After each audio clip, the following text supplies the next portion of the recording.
다 함께 일어나셔서 찬송가 21장을 부르시면서 주일 사부 예배를 드리겠습니다.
할렐루야. 이 시간 감사함과 기쁜 마음으로 주님 앞에 찬양으로 나아가겠습니다.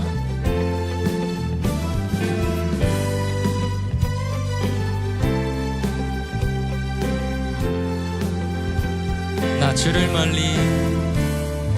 주를 멀리 떠났다 이제 옵니다. 나 죄의 길에 시달려 주여 옵니다. 그 귀한 세월 보내고 이제 옵니다. 나 뉘우치는 눈물로 주여 옵니다. 나 이제 왔으니 내 집을 찾아 주여 나를 받으사 맞아주소서.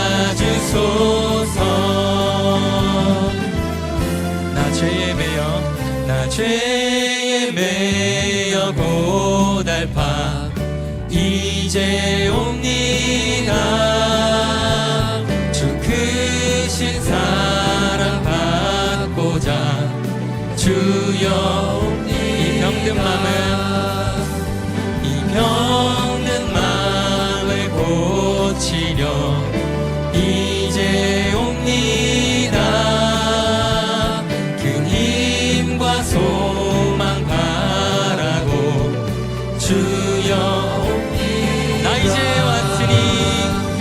나 이제 왔으니 내 집을 찾아 주여 나를 받으사. 다시 한번 고백하겠습니다. 나 이제 왔으니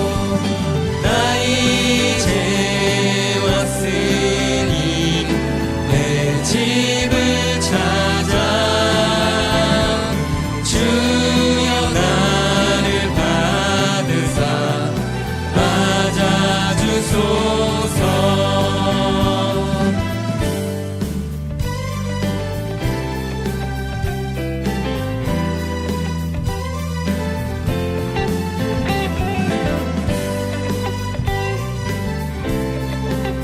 시간 목소리로 고백하며 나아가겠습니다.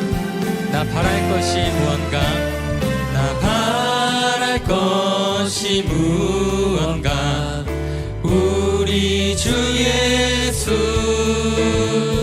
날 위해 죽임 받았으니 그 사랑을 믿고 나아갑니다. 나 이제 왔으니, 나 이제 왔으니 내 집을 찾아 주여 나를 받으사 목소리로 나 이제 왔으니, 나 이제 왔으니 내 집을 찾아 주여 나를 받으사 맞아주소서. 나 이제 왔으니, 나 이제 왔으니 내 집을 찾아 이 시간 주님께서 우리를 받으실 것입니다. 우리를 맞이하는 그 사랑 앞에 나아갑니다. 나 이제 왔으니, 나 이제 왔으니 내 집을 찾아 주여 나를 받으사 맞아주소서.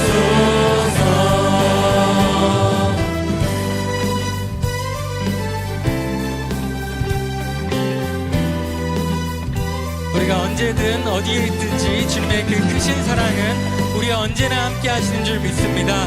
우리가 어떤 상황 속에서도 그 사랑만을 바라보겠다고 또 감사함으로 기쁜 마음으로 주님 앞에 영광의 박수로 나아가겠습니다. 우리 삶에 살아계신 주님 감사합니다.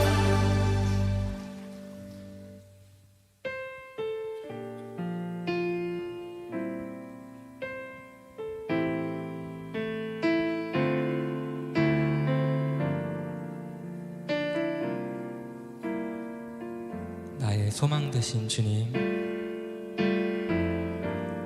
나의 소망 되신 주, 주를 바라봅니다.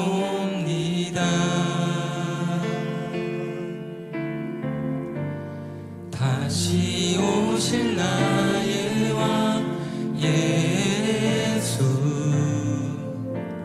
주를 기다립니다. 나의 소망 되신 주, 나의 소망 되신 주, 주를 바라봅니다.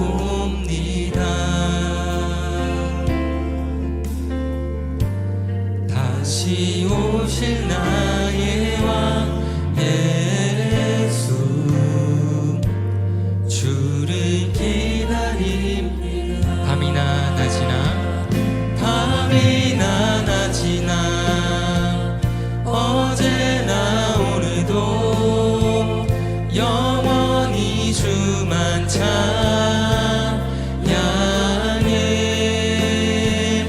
괴롭고 슬플 때 낭망하여 넘어져도 언제나 주만 찬양하겠네.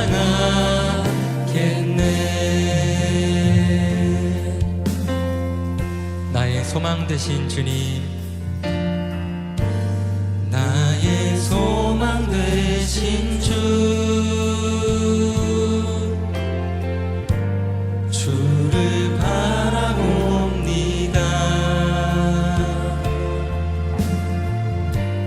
다시 오실 나의 왕 예수,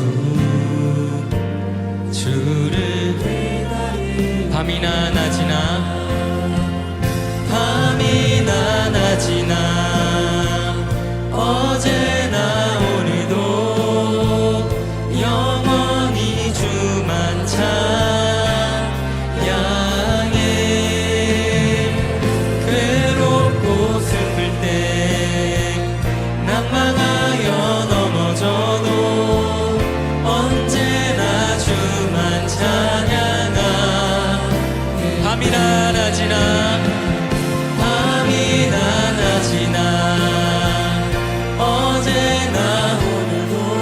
영원히 주님만을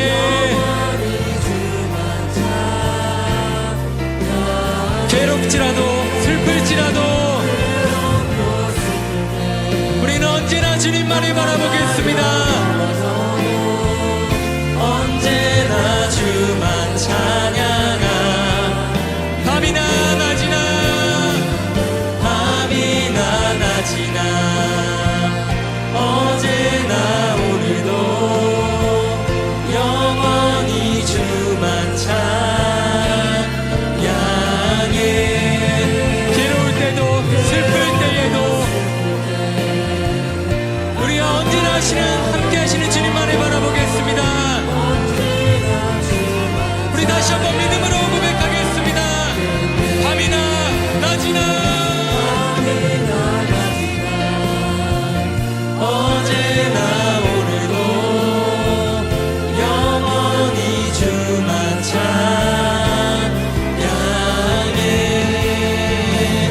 괴롭고 슬플 때 낙망하여 넘어져도 언제나 주만 찬양하겠네.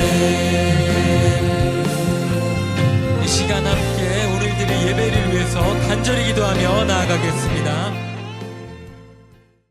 하나님 말씀은 민수기 25장 1절에서 18절까지 말씀입니다.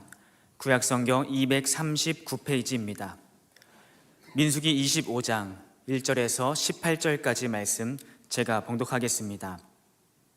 이스라엘이 시딤에 머물러 있더니 그 백성이 모압 여자들과 음행하기를 시작하니라. 그 여자들이 자기 신들에게 제사할 때에 이스라엘 백성을 청하매 백성이 먹고 그들의 신들에게 절함으로 이스라엘이 바알볼에게 가담한지라. 여호와께서 이스라엘에게 진노하시니라. 여호와께서 모세에게 이르시되 백성의 수령들을 잡아 태양을 향하여 여호와 앞에 목매어 달라. 그리하면 여호와의 진노가 이스라엘에게서 떠나리라. 모세가 이스라엘 재판관들에게 이르되 너희는 각각 바알볼에게 가담한 사람들을 죽이라 하니라. 이스라엘 자손의 온 회중이 회막문에서 울 때에 이스라엘 자손 한 사람이 모세와 온 회중의 눈앞에 미디안의 한 여인을 데리고 그의 형제에게로 온지라. 제사장 아론의 손자 엘르아살의 아들 비느하스가 보고 회중 가운데에서 일어나 손에 창을 들고 그 이스라엘 남자를 따라 그의 막사에 들어가 이스라엘 남자와 그 여인의 배를 꿰뚫어서 두 사람을 죽이니 연병이 이스라엘 자손에게서 그쳤더라. 그 연병으로 죽은 자가 24,000명이었더라. 여호와께서 모세에게 말씀하여 이르시되 제사장 아론의 손자 엘르아살의 아들 비느하스가 내 질투하심으로 질투하여 이스라엘 자손 중에서 내 노를 돌이켜서 내 질투심으로 그들을 소멸하지 않게 하였도다. 그러므로 말하라. 내가 그에게 내 평화의 언약을 주리니 그와 그의 후손에게 영원한 제사장 직분의 언약이라. 그가 그의 하나님을 위하여 질투하여 이스라엘 자손을 속죄하였음이니라. 죽임을 당한 이스라엘 남자 곧 미디안 여인과 함께 죽임을 당한 자의 이름은 시므리니 살루의 아들이요 시므온인의 조상의 가문 중 한 지도자이며 죽임을 당한 미디안 여인의 이름은 고스비이니 수르의 딸이라. 수르는 미디안 백성의 한 조상의 가문의 수령이었더라.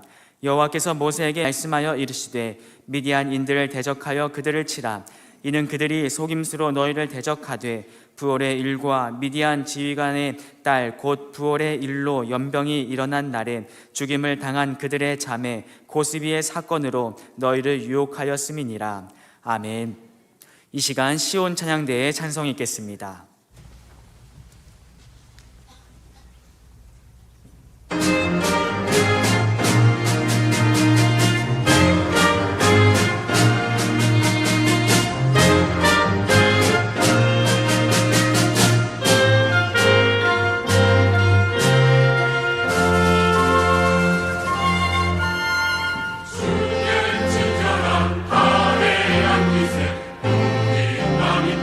평안하리니 항상 기쁘고 복이 되겠네. 영원한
더 큰 박수로 하나님께 영광 올리시겠습니다.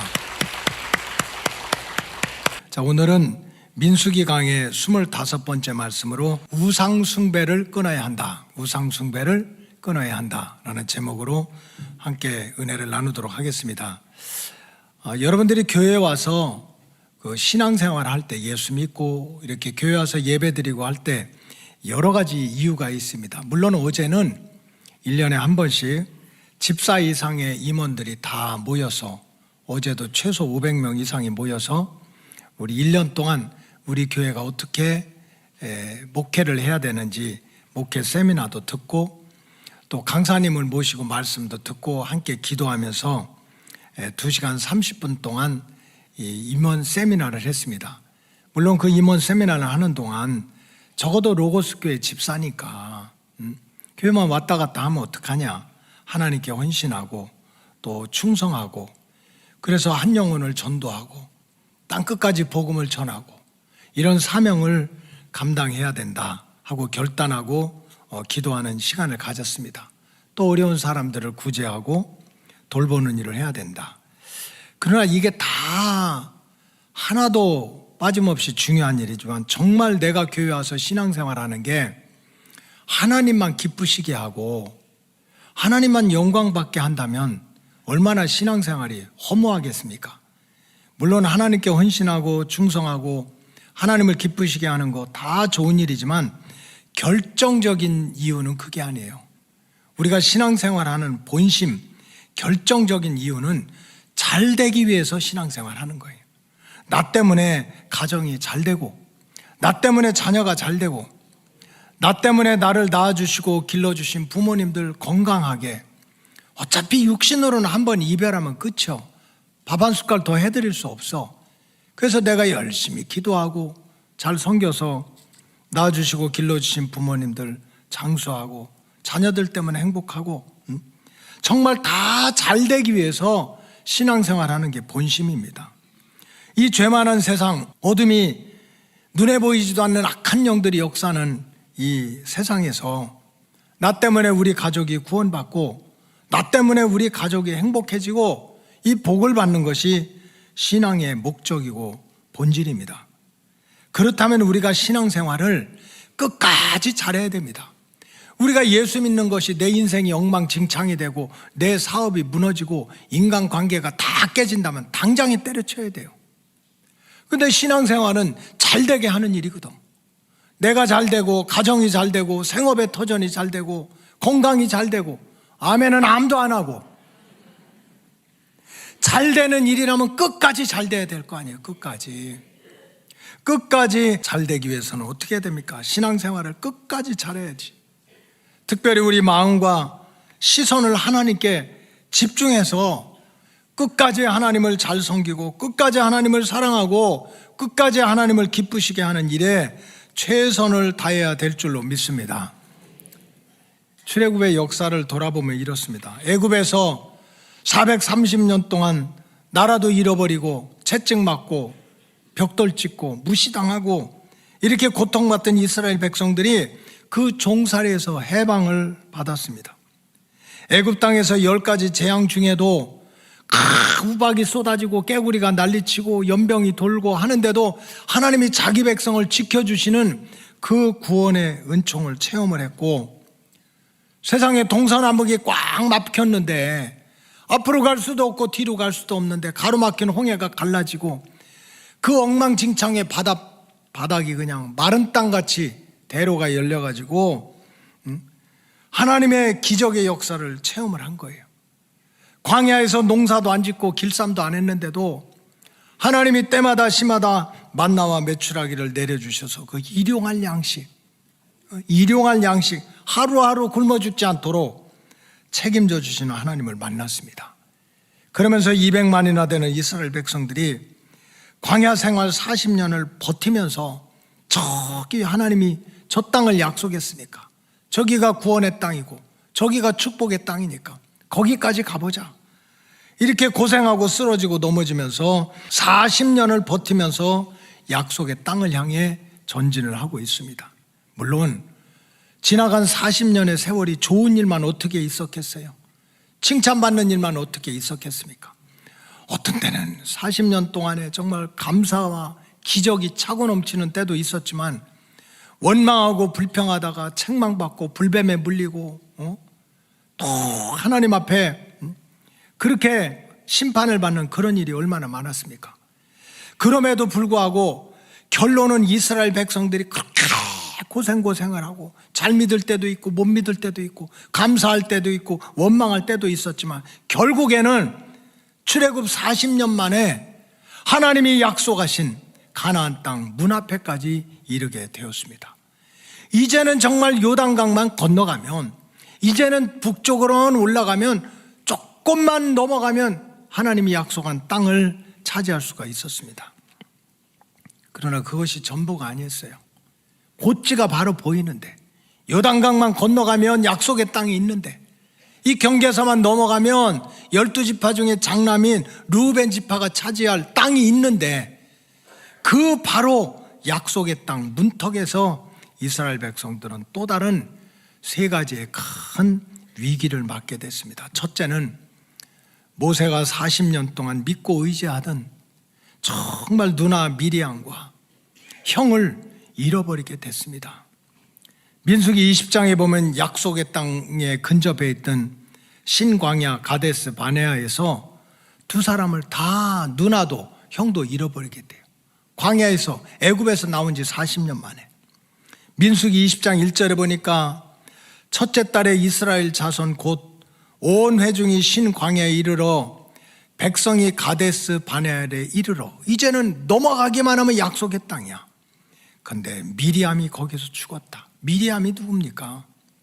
모세가 3살 때 핏덩어릴 때 히브리 아들들은 다 죽여라고 했을 때 모세 엄마가 갈대 상자 만들어 가지고 물 들어가다가 역청을 칠해서 모세를 그 집어넣고 갈대 상자에 넣어서 나일강에 둥둥 떠내려갈 때 끝까지 쫓아가면서 그 갈대 상자 뒤집어지지 않도록, 그 갈대 상자 그냥 영원히 떠나가지 않도록 끝까지 쫓아가서 바로의 공주가 갈대 상자를 딱 차지하니까 또 유모도 알려주겠다고 엄마까지 붙여가면서 이 어린 동생 모세를 살려냈던 게 미리암이요.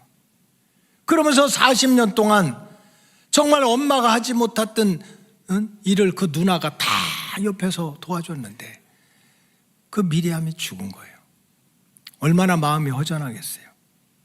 그런가 하면 민수기 20장 28절에 보니까 모세가 아론의 옷을 벗겨 그의 아들 엘르아살에게 입히매 아론이 그 산 꼭대기에서 죽으니라. 모세와 엘르아살이 산에서 내려왔다. 정말 이 모세가 말을 못했어요. 말을 더듬고 말주변이 얽고, 그러니까 실수하는 거지. 자기도 모르게 토해놓은 말 그거를 다 또 주워 담아가지고 그런 뜻이 아니라고, 그렇게 모세가 하지 못하는 말 이거를 그때마다 말을 다듬어주고 말을 이해시키고, 대변이냐 대변인 그 형이 산꼭대기에서 죽었는데, 아니 이 형 아론이 동생 모세도 모르게 어느 날 죽었다 하면은 그냥 그나마 아이고 형도 나이가 들었으니까 갈 때가 됐지. 근데 그게 아니야. 민수기 20장 28절 이전에 보면 하나님 모세한테 얘기하는 거예요. 네 형을 이 땅을 떠날 때가 됐다. 그러니 넌 내 형과 그 아들 엘르아사를 데리고 호르산 꼭대기까지 올라와라. 아니 왜 하나님 그런 걸 시켜? 그냥 형이 죽어서 장사 지면 될 거 아니야. 그 마지막 모습을 네가 다 보라는 거야. 형을 데리고 그 아들 엘리야사를 데리고 산꼭대기 올라가서 옷을 벗기고, 형이 죽으면 옷을 벗겨서 그 옷을 아들 엘르아살에게 입혀라. 이 얘기 듣고 형 데리고 조카 데리고 산꼭대기 올라간 거예요. 그래서 산꼭대기에서 죽으니까 형의 옷을 벗겨서 아들 엘르아살한테 입히면서 아버지의 믿음도 사명도 물려지게 했어요. 얼마나 안타까운 시간입니다. 그러니까 모세가 정말 형과 누나를 잃을 때 마음이 얼마나 아프겠어요. 근데 모세가 만약에 이 형과 누나만 붙들고 형 잃어버렸다, 누나 잃어버렸다 전전긍긍하면 어떻게 하나님이 약속하신 땅에 들어갈 수가 있겠어요. 그래서 우리가 신앙생활은 사람 붙들고 하면 안 됩니다. 사람을 의지하지 않고 사람을 의지하고 신앙생활은 안 된다는 거예요.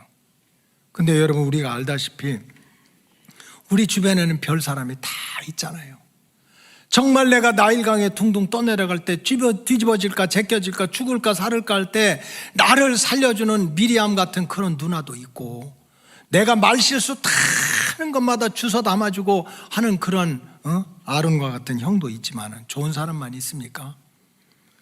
우리 주변에는, 내 주변에는 고란과 다단과 아비람처럼 틈만 있으면 내가 잘한 거 못했다고 물고 뜯고 대들고 대적하고 우리를 힘들게 하는 사람은 왜 없겠어요? 그런가 하면 한 지붕 밑에서 같은 솥에서 같은 밥을 먹으면서도 때마다 시마다 내 마음을 격동시키는 사람은 없습니까? 분인나가 그렇잖아요. 그냥 한나네 집에 살면서 사실 몸종이야, 몸종. 그런데 한나가 아들을 못 낳는다고, 가장 아들도 못 낳는다고 그렇게 구박하면서 한나의 마음을 격동시켰던 분인나도 딴 지붕이 아니라 같은 지붕 안에 있는 거예요. 남도 아니고 자기 사위를 그렇게 시기하고 질투하고 죽이려고 창 던지고 음모를 꾸미고 했던 사울왕이 남입니까? 다윗의 장인인 거예요, 장인.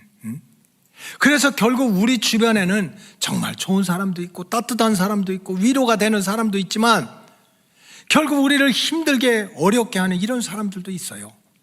그렇기 때문에 신앙생활은 절대로 사람 붙들고 해서는 안 된다는 거예요. 끝까지 나를 구원하시고 약속의 땅으로, 축복의 땅으로 인도하시는 하나님께 시선을 집중하고 마음을 집중해서 하나님의 인도하심과 보호하심을 받아야 될 줄로 믿습니다. 둘째로, 이스라엘 백성들이 약속의 땅 문턱에서 당한 위기는 바로 모압 땅에서 발락과 발람을 만나는 보이지 않는 위기를 당하게 됐습니다. 이스라엘 백성들이 약속의 땅 모압 땅에 도착하게 됐을 때 이스라엘 백성들은 보지도 못하고 듣지도 못했던 자기가 모르는 자기들을 죽이는 음모가 지금 저 내가 안 보이는 데서 꾸며지고 있는 거예요.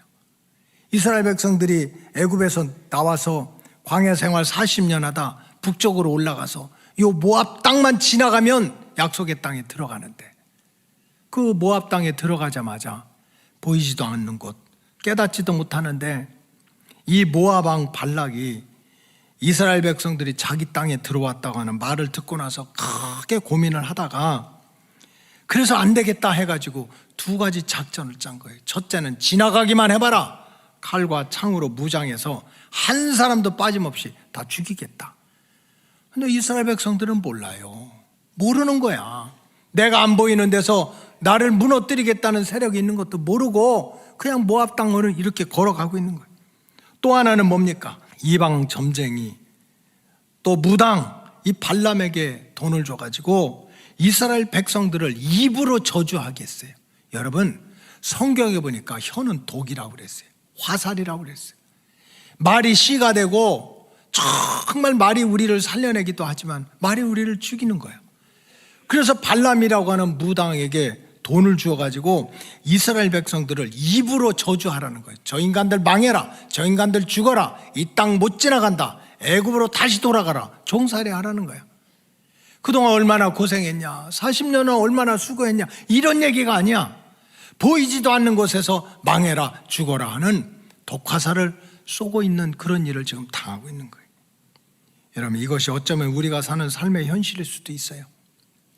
내가 예수 믿고 죄사함 받고 하나님의 자녀가 돼서 구원받고 축복받는 신앙생활을 한다고 그래서 나를 아는 사람 모르는 사람들이 정말 잘했다, 너 예수 믿기 잘했다, 교회 가기 잘했다, 이렇게 칭찬해 주면 얼마나 좋습니까?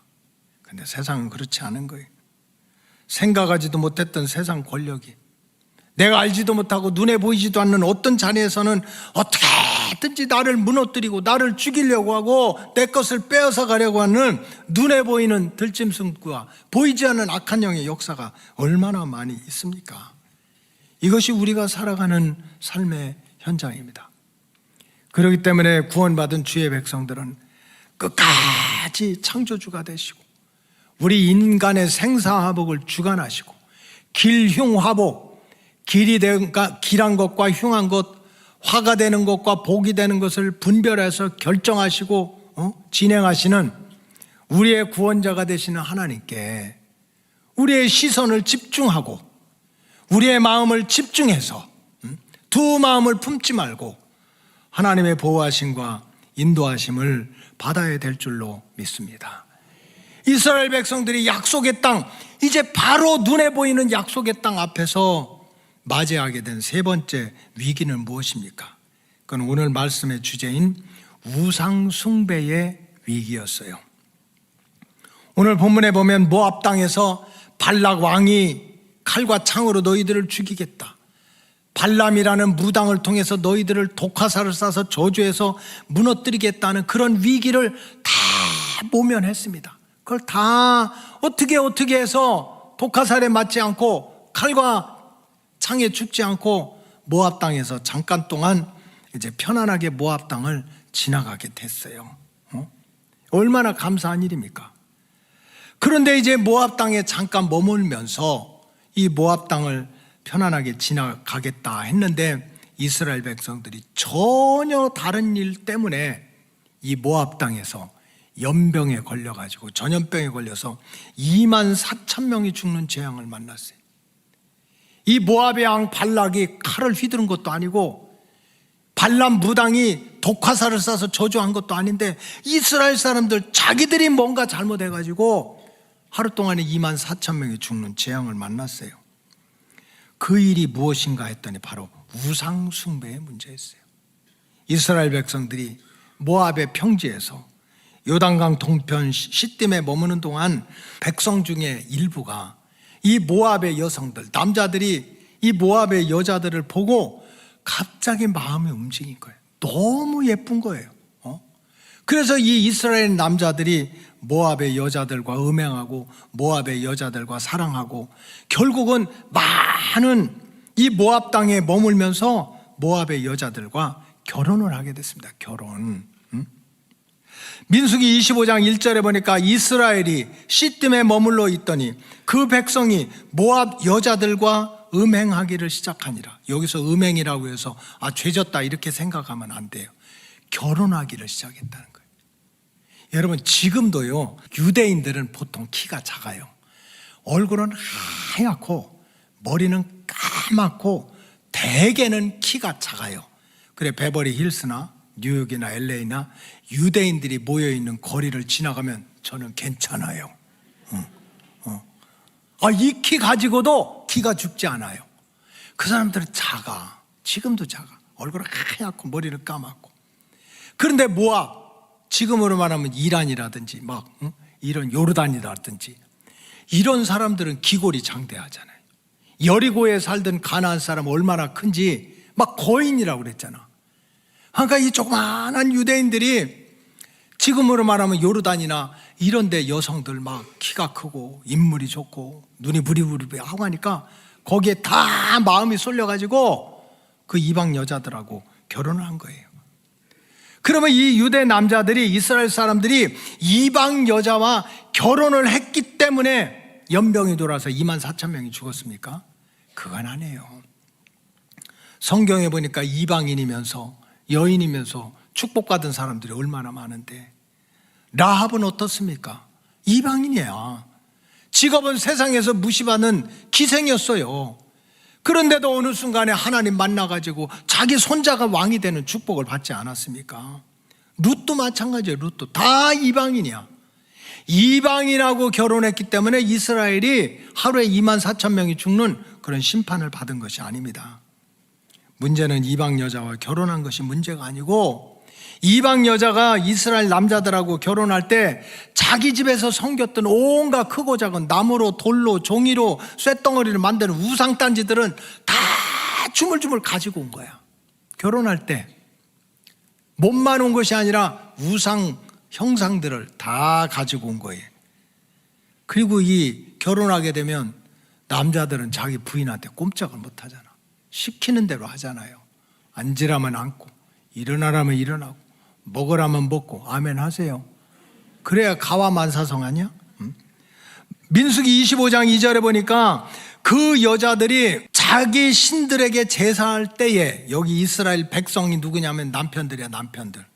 남편을 청해서, 여보, 나 여기 지금 바알을 섬기고 아세라를 섬기고 몰록을 섬기고 아스타로 섬기는데 일로 와, 나랑 같이 해. 그랬더니 그 남자들이 같이 먹고 그들의 신에게 어떻게 했어요? 절을 했다는 거예요. 절을 했다.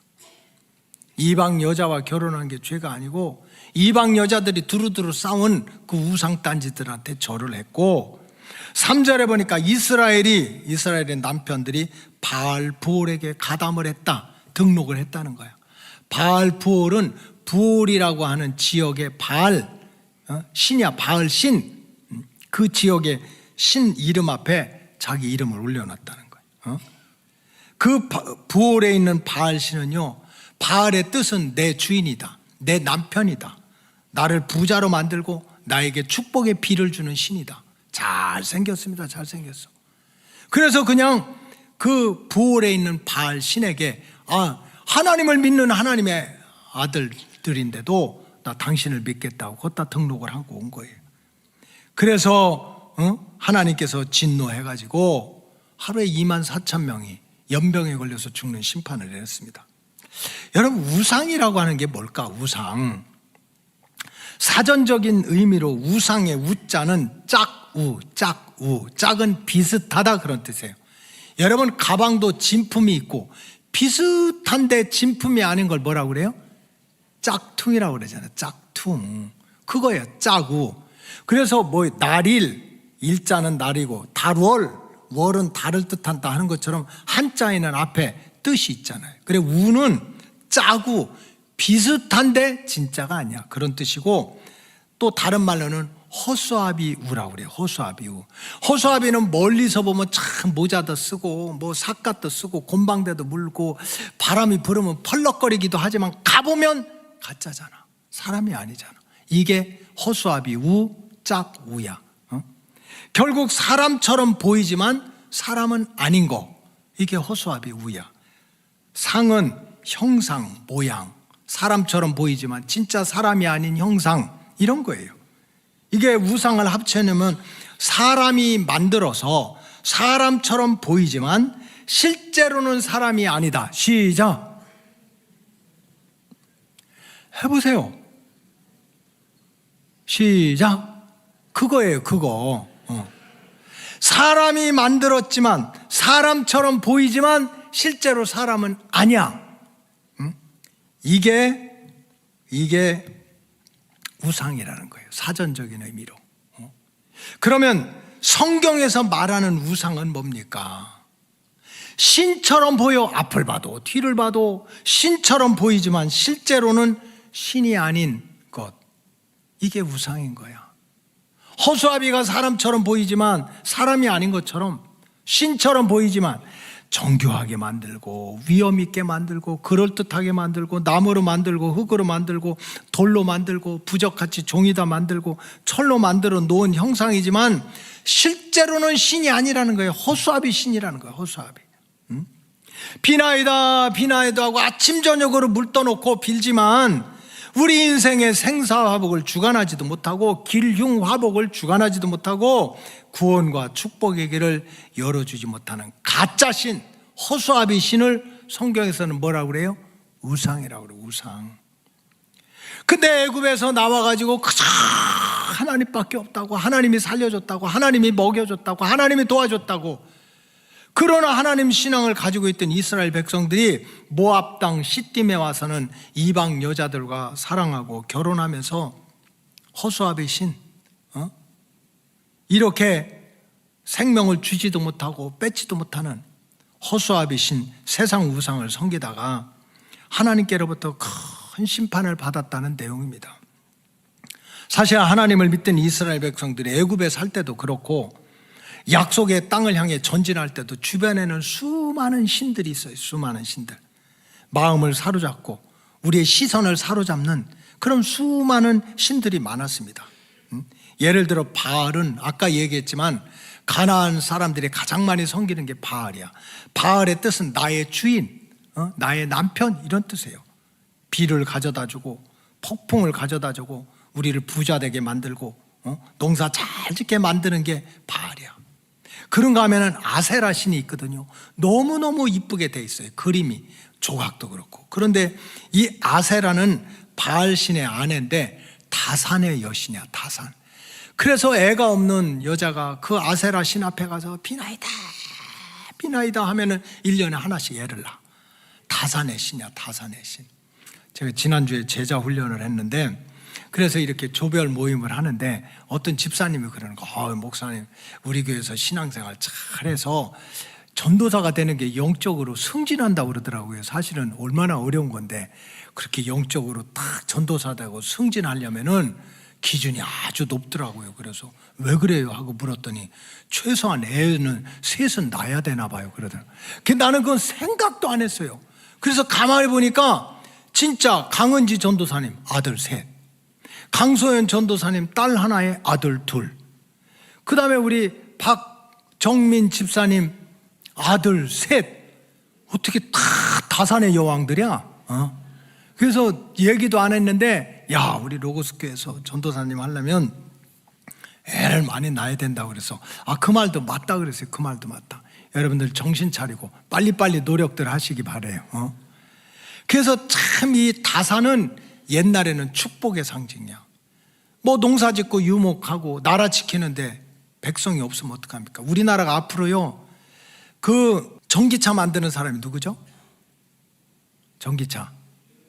일론 머스크가 지네 나라나 책임지지 우리나라에 대해서 예언을 했어요. 앞으로 한국은 애 안 낳으면 망한다고 그랬어요. 어느 정도로 얘기했냐? 한국은 애 안 낳으면 북한 군들이 총도 안 쏘고 그냥 내려온다는 거. 왜? 막을 군대가 없어가지고. 여러분들 할 수 있거든요. 무슨 말이냐?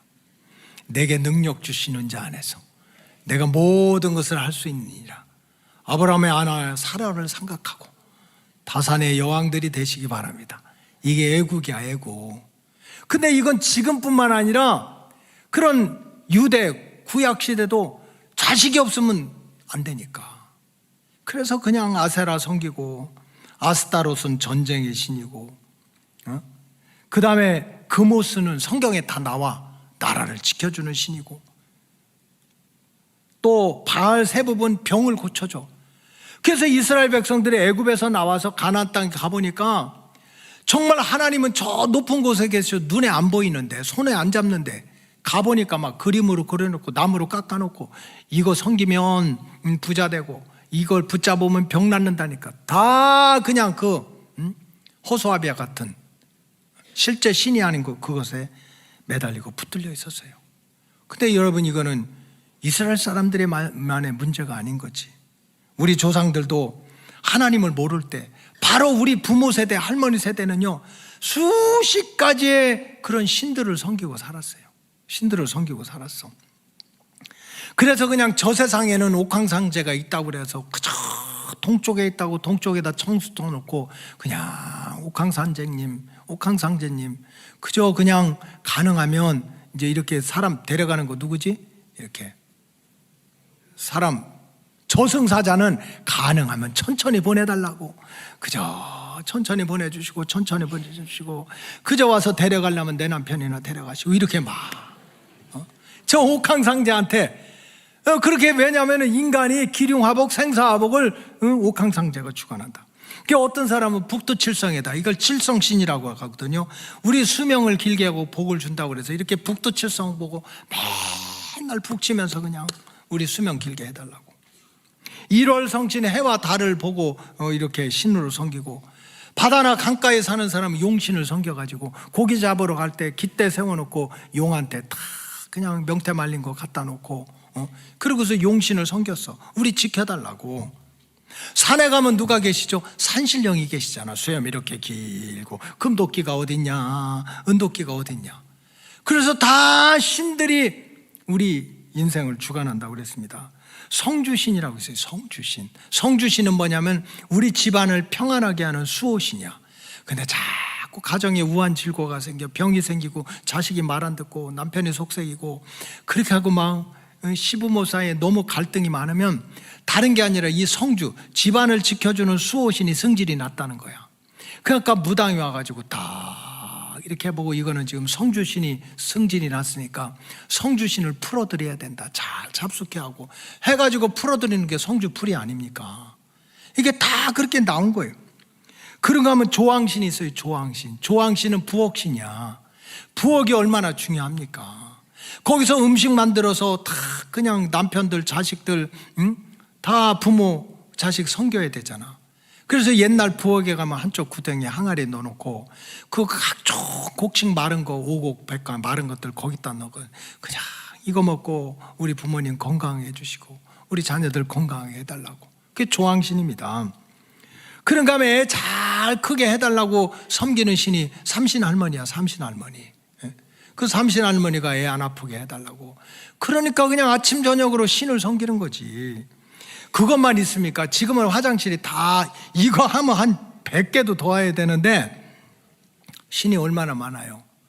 지금 화장실이 다 안에 있지만 옛날에는 밖간에 있어서 측간이라고 그래요. 측간. 저 옆에 있는 간. 근데 거기 또 화장실에 가면 귀신 나온다고 그래서 화장실을 지켜주는 신이 측신이에요. 측신. 똥뚝한 신이야. 그 화장실 신한테도 또 이렇게 제사 드리고.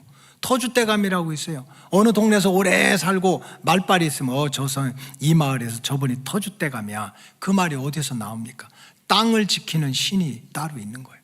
그래서 사람들이 생사화복과 기륭화복을 지켜주는 신이 따로 있다고 해서 그저 시선이 가는 대로 마음이 가는 대로 만들든지 붙이든지 해가지고 비나이다 하는 거지. 허수아비인데 사람같이 보이지만 사실은 사람이 아닌데, 신같이 보이지만 사실은 돌멩이나 막대기에 불과한데, 우리도 다 그렇게 사는 거예요. 일본에는요 지금까지 얘기해서 800만 신이 넘어요. 800만 신. 어떤 신이 있는 줄 압니까? 신이 자꾸 만들어져. 그래 어떤 신은요 복권 잘 맞추게 해주는 신이 있어요. 그래서 그 복권 잘 맞추게 해주는 신을 사다가 또 집안에 갖다 놓고 그 돈이 더 들어? 그 돈이 더 들어. 온갖 신들. 애굽이나 가나안 땅이나 우리 조상들이 바로 이렇게 다 똑같은 거예요. 사람으로 보이지만 사람이 아닌 거. 신의 형상을 가지고 있지만 아무 역할도 못하는 허사와의 같은 이런 형상들에 붙들려 사는 거지. 허수아비 같은. 생명력도 없고 구원과 축복을 주관할 수 없는 피조물들인데, 그런데 이런 피조물인데 하나님을 믿고 하나님을 섬긴다는 이스라엘 백성들까지 천지만물 창조하시고 인간의 생사화복과 기륭화복을 주관하신 하나님을 다 잃어버리고 하나님 무시하고 그냥 내 시선이 가는 대로 내 마음이 가는 대로 허수아비와 같은 거, 보이지만 진짜가 아니고 만져지지만 진짜가 아닌 이런 우상들을 붙들고 살아가니 하나님이 진노하고 그 재앙과 심판으로 징벌을 하시겠다는 말씀입니다. 그래서 성경에 보면 많은 죄들, 세상에 많은 죄가 있지만 하나님을 무시하고 허수아비와 같은 세상 형상을 하나님처럼 섬기는 우상 숭배의 죄를 죄 중에서 가장 큰 죄로 심판을 하겠다는 거예요. 그래서 율법 중에 제일 큰 게 십계명인데, 십계명의 제일 계명이 뭡니까? 나 외에 다른 신을 섬기지 마라. 근데 하나님이 그거 가지고도 성이 차지를 않으셨어요. 그 제2계명에 보면은 우상을 만들어서 섬기지 마라. 나만 섬기라는 거예요. 나만. 출애굽기 20장 4절에 보면 너를 위해 새긴 우상을 만들지 말고 또 위로 하늘에 있는 것이나 아래로 땅에 있는 것이나 땅 아래 물속에 있는 것에 어떤 형상도 만들지 말고, 5절 그것들에게 절하지 말며 그것들을 섬기지 말라. 나 내 하나님 여호와는 질투하는 하나님인즉 나를 미워하는 자의 죄를 갚되 아버지로부터 아들에게 3, 4대까지. 내가 우상 숭배하고 그저 사람처럼 보이나 사람이 아닌 허수아비, 신처럼 보이나 신의 능력도 역사도 전혀 못하는 우상덩어리 붙들고 살아가면 너만 잘못되는 게 아니야. 네 자손한테도 어려운 길을 줄 수밖에 없다는 거예요. 그러나 6절에 보면 나를 사랑하고 내 계명을 지키는 자에게는 1000대까지 은혜를 베풀어 주신다. 1000대까지. 그렇다면 오늘날 우상 숭배는 뭡니까? 뭐 여러분들이 예수 믿으면서 돌 깎아서 나무 깎아가지고 부적 붙이고 뭐 이렇게 하고 다니겠어요?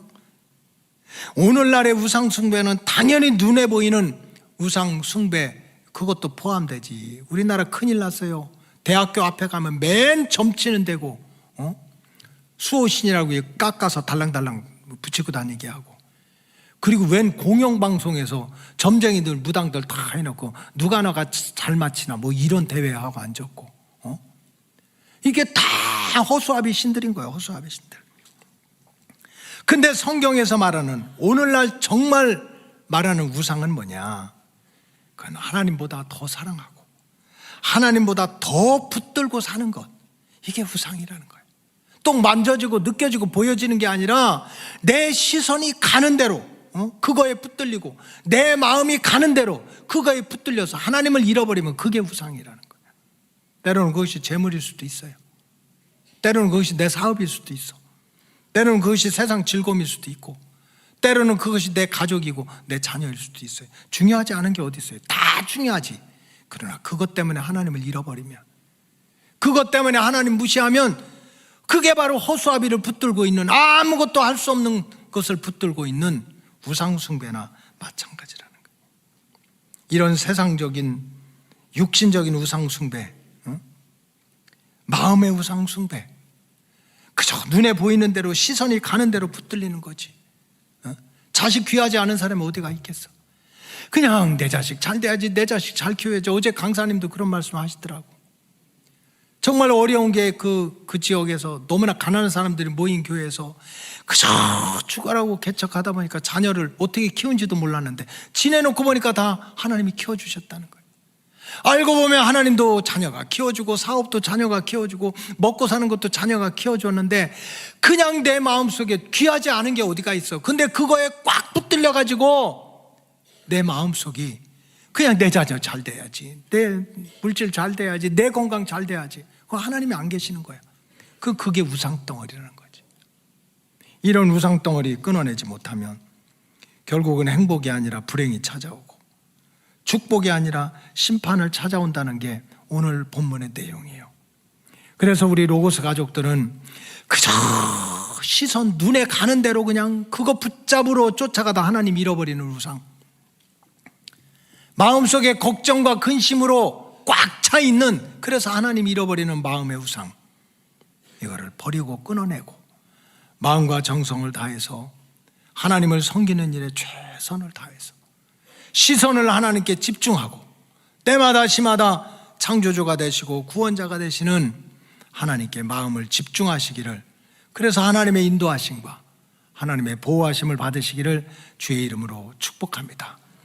이렇게 눈에 보이는 대로 끌려다니는 세상 우상을 끊고 그저 눈을 떠도 그 생각, 눈을 감아도 그 생각, 내 하나님이 없이 내 마음을 가득 채워놓는 그 마음의 우상을 끊어내면 우리가 망합니까? 오늘 성경에 보니까 우리가 눈에 보이는 세상 우상, 우리 마음을 뒤흔들어 놓는 마음의 우상을 끊어내면 첫째는 하나님의 진노가 사라진다고 그랬어요. 진노가. 민수기 25장 3절에 보니까 이스라엘이 바알볼에게 가담한지라 여호와께서 이스라엘에게 진노했다. 왜 진노했습니까? 눈에 보이는 세상 우상, 마음 흔들어 놓는 마음 우상 붙들으니까 하나님이 진노한 거야. 그러니 세상 우상, 마음의 우상을 끊어버리면 하나님의 진노가 사라지게 될 줄로 믿습니다. 여러분, 저와 여러분들은 하나님 앞에 사랑받아야지, 은혜 받아야지, 축복받을 존재로 택함받은 사람들입니다. 근데 우리가 진노를 받으면 어떻게 돼요? 진노를 끊으려면 세상의 우상, 마음의 우상을 끊어내야 되고, 두 번째는 우리가 내 눈으로 보이는 대로 쫓아다니는 세상 우상, 마음 우상을 끊어내면 마음의 병과 육신의 병도 사라지게 된다. 민수기 25장 9절에 보니까 그 연병으로 죽은 자가 24,000명 했대요. 이스라엘 백성들이 전쟁 나서 칼로 죽고 무슨 누가 독화살 맞아서 죽은 것이 아니에요.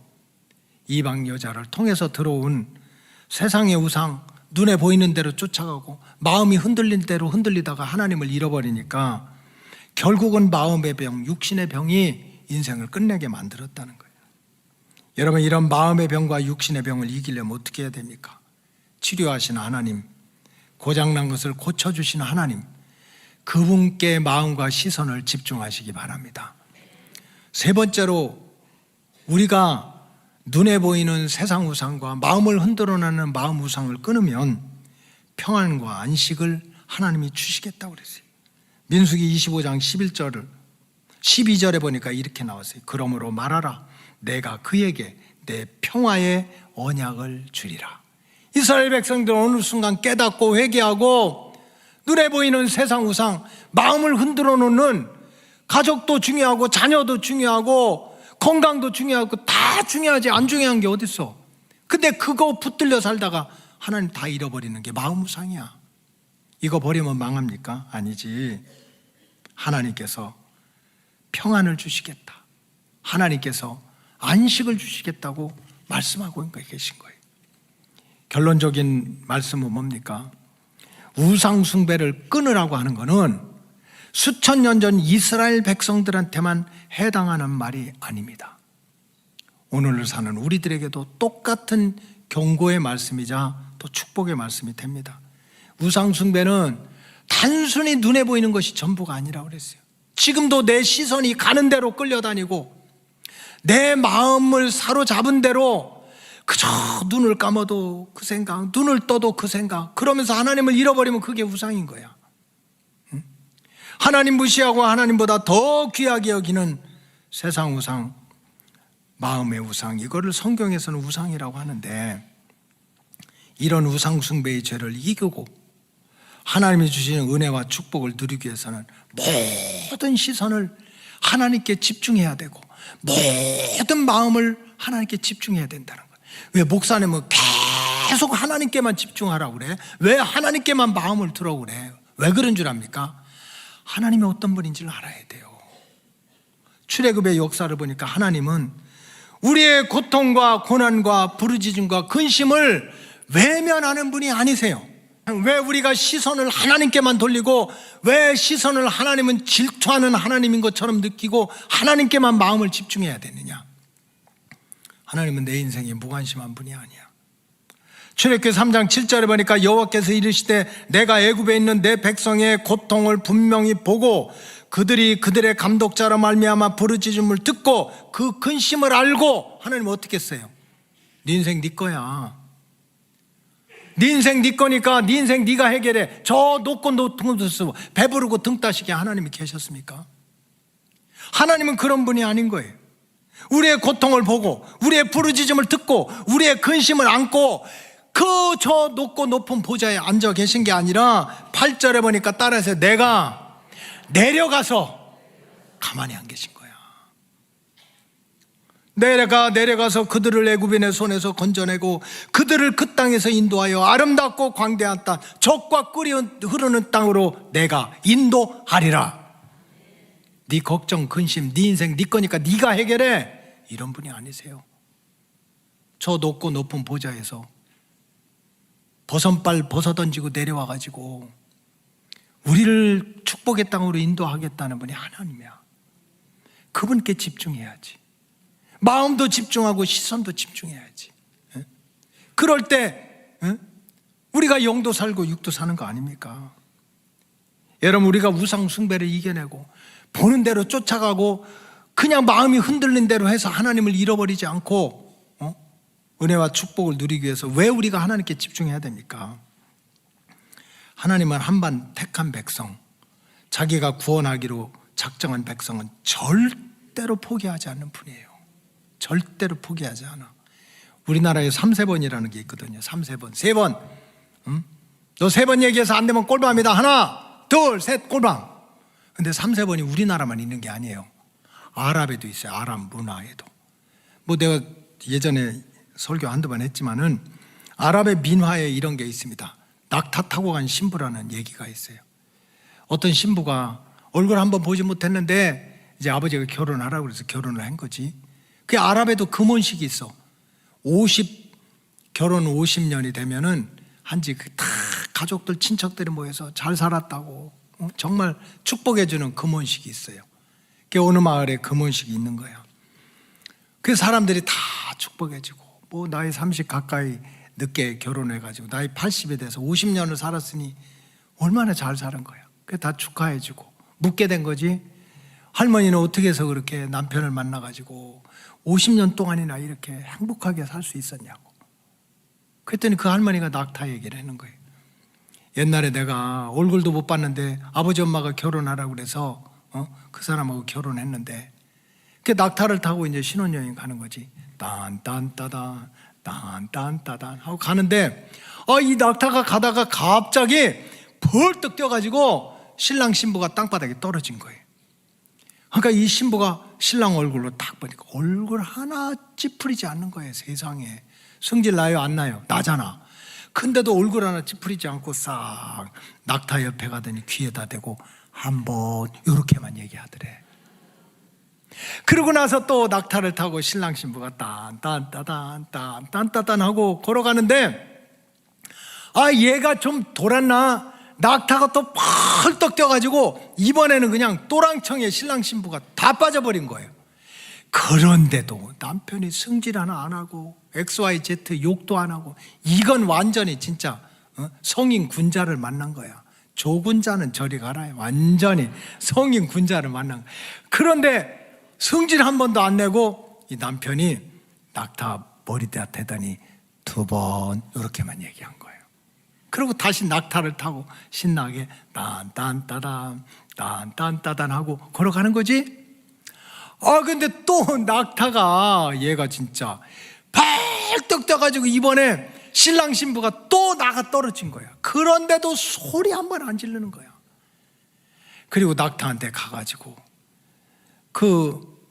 머리 이렇게 가까이 가가지고 3번 하더니 총을 꺼내서 빵 쏴서 죽인 거야. 그래서 이 신부가 기절하게 놀란 거예요. 그래서 어쨌든 신혼여행을 갔다 와서 1년 2년 이제 처음에야 얼마나 한이문이야. 뭐 한이 무슨 한이야. 그렇게 해서 사이좋게 지내다 몇 년 살다 보니까 마음에 안 드는 게 있잖아요. 그래서 어느 날 이 부인이 그냥 하고 바가지를 긁었어. 그랬더니 남편이 얼굴 하나 찌푸리지 않고 옆에 오더니 귀에다 대고 한번 그래서 그 뒤로 조용히 살다 보니까 어떻게 50년을 살았대요. 총에 맞아 죽을까 봐. 우리가 믿는 하나님은 그런 게 아니에요. 한 번 구원하기로 작정하고 한 번 지켜주기로 작정하고 자녀 삼아주면 절대로 포기하지 않고 버리지 않고 떠나지 않고 지켜주신 분이 하나님이야. 그 하나님께 집중을 해야지. 신명기 31장 6절에 보면 모세는 늙고 죽을 때가 되니까 이스라엘 백성들이 다 벌벌 떨었어요. 그때 하나님께서 너희는 강하고 담대하라. 두려워하지 말라. 그들 앞에서 떨지 말라. 이는 내 하나님 여호와 그가 너와 함께 가시며 결코 너를 떠나지 아니하시며 버리지 아니하실 것임이라. 안 떠난다는 거예요. 7절에 보면 모세가 여호수아를 불러 온 이스라엘 목전에서 그에게 이르되 너는 강하고 담대해라. 너는 이 백성을 거느리고 여호와께서 그들의 조상에게 주리라고 맹세하신 땅에 들어가서 그들에게 그 땅을 차지하게 하라. 8절 그리하면 여호와 그가 내 앞에 가시며 너와 함께 하사 너를 떠나지 아니하시며 너를 버리지 아니하시리니 너는 두려워하지 말라. 놀라지 말라. 지난 여름에 여러분들이 무엇했는지 나는 알고 있다라는 영화가 있어요. 오래된 영화. I know your last summer. 너 지난 여름에 뭔 짓을 했는지 내가 알고 있다. 우리 인간의 모습이야. 지난 40년 동안 이스라엘 백성들이 그렇게 은혜와 축복을 받았는데도 원망하고 불평하고 쓰러지고 넘어지는 거 하나님이 다 알고 계셨음에도 불구하고 너는 내가 택한 내 백성이야, 내 아들이야, 내 딸이야. 그렇기 때문에 끝날까지 내가 너 포기하지 않아. 내가 또 버리지 않아. 내가 너와 함께 할 거야. 이분이 우리가 믿는 하나님이세요.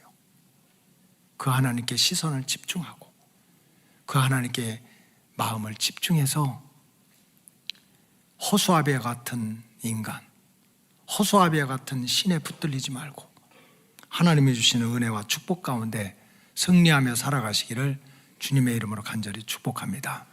기도하겠습니다. 하나님 감사합니다. 우상 숭배를 끊어야 한다는 말씀을 전했사오니 깨닫게 하시고 호수아비와 같은 아무런 생명력이 없는 사람, 우상 붙들지 말고 하나님께 집중하여 하나님께로부터는 은혜와 축복으로 이 땅을 넉넉히 승리하며 살아가도록 도와주시옵소서. 축복하오며 예수님의 이름으로 기도하옵나이다. 아멘. 다 같이 찬송가 314장 부르시면서 하나님께 예물 드리시겠습니다.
하나님 감사합니다. 구원받은 은혜 감사해서 천국 백성으로 인쳐주신 은혜 감사해서 정성을 다해 귀한 예물을 드렸습니다.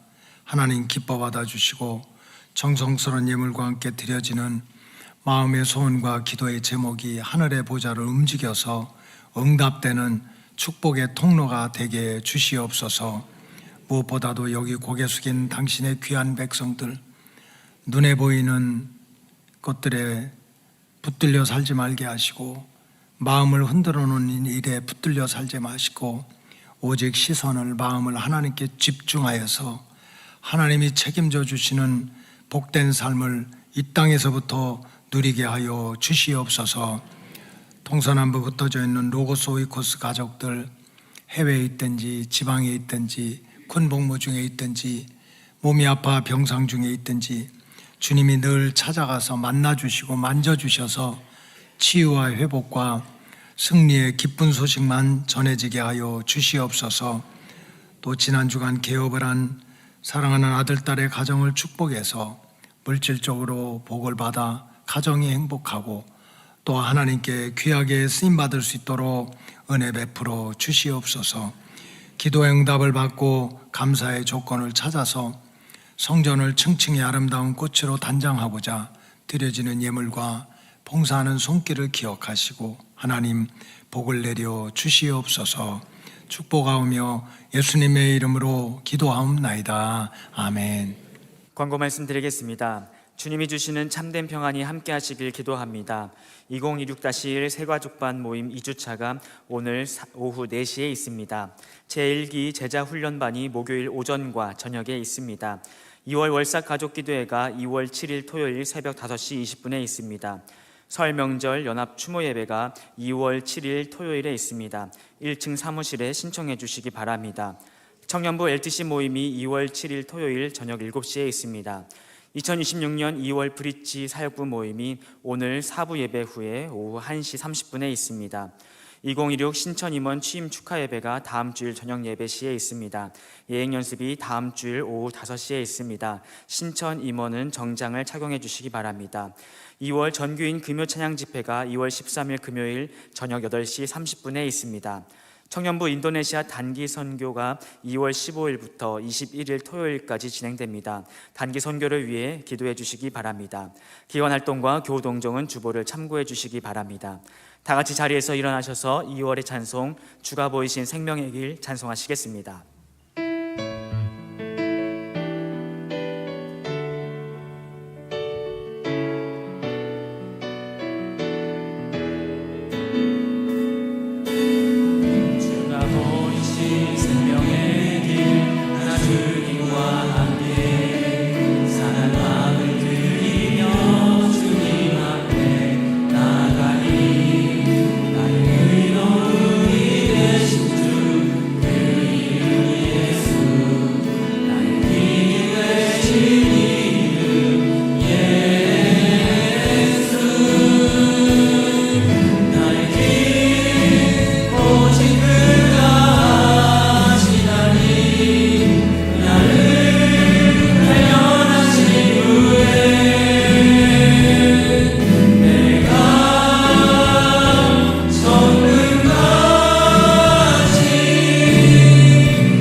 그가 하신 하나님 나의 길 오직 그가 하신 하나님 나를 단련하신 후에 내가 정금같이 나오리라.